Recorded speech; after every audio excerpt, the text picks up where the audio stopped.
Hello, this time we're looking at Group C for the Euro 2020 tournament layer. So once again, we've got 4 countries involved, and I'll give you some information about them and give you a placing if we are think they'll finish in this group.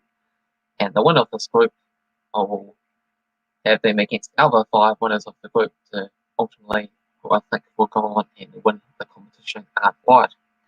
Of course, you don't necessarily have to win the group to win the competition. You can finish second, or you could even finish third, which is what Portugal did last time around. So it's just more of an indication that if you perform well, play well, then you're more likely to go all out and win the whole thing. So in Group C, we have the likes of Austria, Netherlands, North Macedonia, and Ukraine to preview there. We'll start off with Ukraine. So Ukraine, they develop players, influx, talented and technically gifted players from their youth academies. Taras Stepanenko, Ogla Sandra Zinchenko, some of the more popular figures.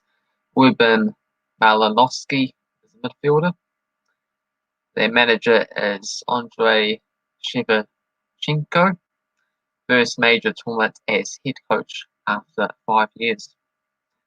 Had group stage exits back in 2012 and 2016, but notably Ukraine's youth side under 20 managed to win the under 20 World Cup last time around, so good developing young players transitioning into the senior team. One to look out for is Andrei Yarmolenko. Add to his 38 goals, he plays for West Ham. Wasilin Malinovsky, 8 goals for Atalanta and 12 assists, is also a popular figure. Past 8 games has seen 2 wins, 2 defeats, and 4 draws. They had such defeats with a 3-1 against Germany, a 3-0 defeat against Switzerland, and a couple of friendly matches. But since then, 4 1-1 draws against France, Finland, Kazakhstan, and Bahrain, defeating Northern Ireland 1-0 and a 4-0 victory against Cyprus in friendly matches. So managing to win and lose in the friendly games there, and all these draws in the World Cup qualifying. Next up, we have the Netherlands. They're finally back at a major tournament after somehow they managed to have back-to-back qualification failures, not making the World Cup, not making the Euros. Very strange things, especially since after the 2014 World Cup when they managed to finish third, and all of a sudden absolutely bombed it. With that, Virgil van Dijk, so that could be an issue. Their manager is Frank de Boer, managed the Netherlands through 3 World Cup final defeats, 1 Euro Championship, and the last 8 opportunity to rebuild the reputation replaced Ronald Koeman at the beginning of last season. Despite poor performances at Inter Milan and Crystal Palace, they had a 4-2 defeat against Turkey in the World Cup qualifying, as still signs that they haven't reached their top heights. One to look out for is Memphis Depay, seeking to win their first Euro game since 2008, last time they were in it. Finish runners-up to Portugal in the Nations League, and Memphis Depay strength to strength. The Nations League, that's good signs for them. Depay's got 6 out of 6 goals from 6 matches, 8 assists, and 2 strikes against Scotland with the attacking responsibility. Past few matches include a couple of victories against Bosnia and Poland in the Nations League, a 4-2 defeat against Turkey,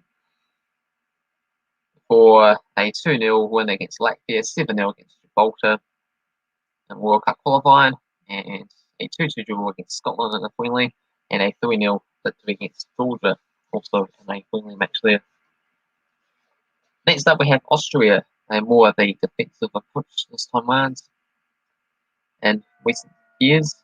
They had a 1-0 loss to England.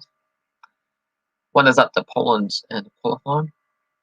Their manager is Franco Foda, won the Austrian Cup for Strom Graz back in 2010 and the Austrian Bundesliga in 2011. Austria are winners in their past 6 Euro games, so are looking to finally get their first victory, and they do definitely have some really good opportunities in this group here. One to look out for is David Alaba, a versatile player for Real Madrid, yet to show his quality at an international stage. Austria only managed to achieve 1 victory in their past 6 matches,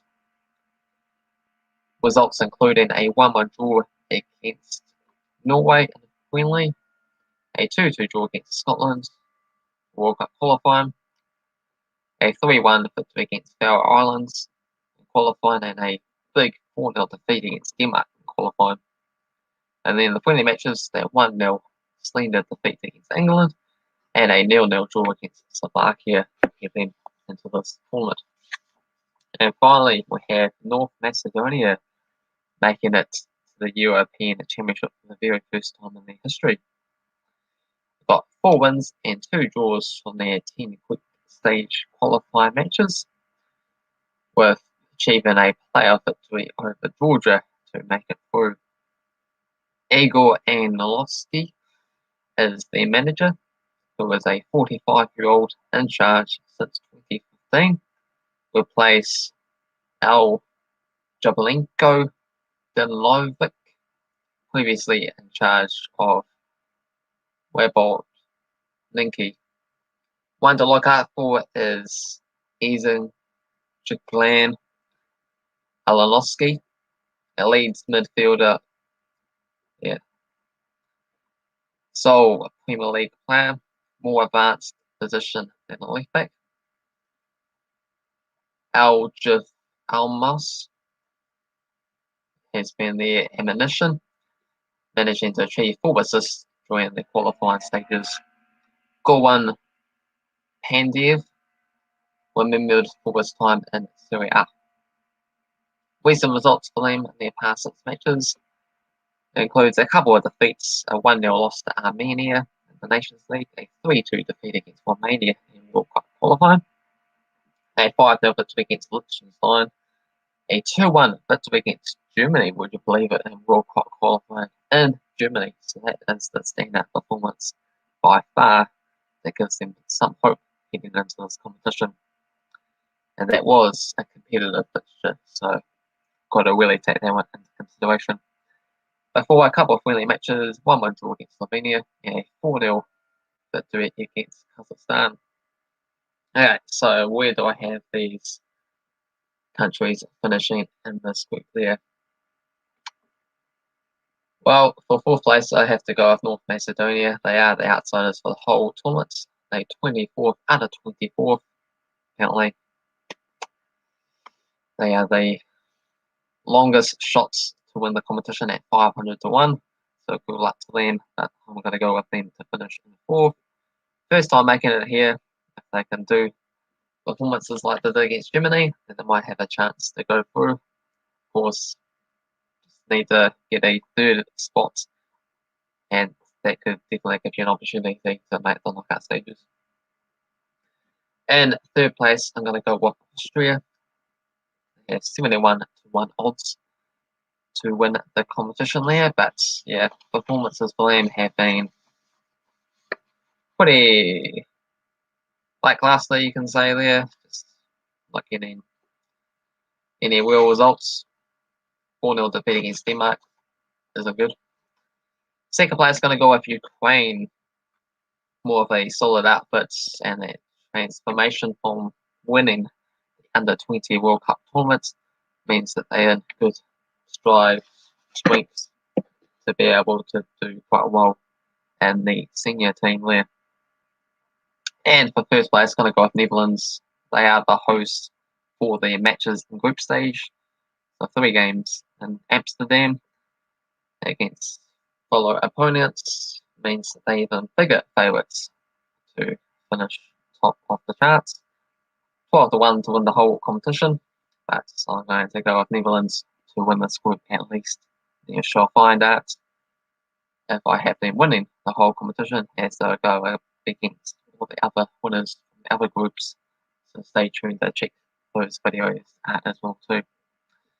But yeah, thanks for watching this video. If you did enjoy it, hit the like button if you're new to the channel. Also feel free to subscribe. Cheers.